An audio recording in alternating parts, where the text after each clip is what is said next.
Well, if you were to describe the current state of the economy in one sentence, or rather in one phrase, it could be actually be called a growing tug of war between rising prices and falling growth. Food prices are high because of seasonal reasons. The government has very little control over food prices, as is widely forecast. If the monsoon is below normal this year, you should expect food prices to go up. So what does it mean? That our ability to move food from the surplus areas to the deficit areas remains woefully inadequate. That is something that needs to be tackled on an immediate basis. This government has sent out the very right signals when it ordered a clampdown on hoarders. We know what the problem is.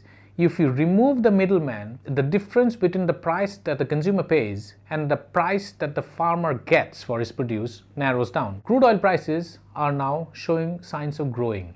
According to some analysts, if the crisis in Iraq does not settle down, then probably crude oil prices could reach $125 a barrel. That is not good news for India, because that will eventually lead to higher retail, and higher retail diesel prices will have a multiplying effect, because immediately the cost of faring goods across the country goes up, and that will have a cascading effect on the general level of inflation. So what can the government do? Government can do two things. On food inflation, it can break the cabal on middlemen by clamping down on them, which it has already shown its intent to walk the talk. On fuel, it has limited options because we don't produce as much of crude as the energy demand of the country. We have to import.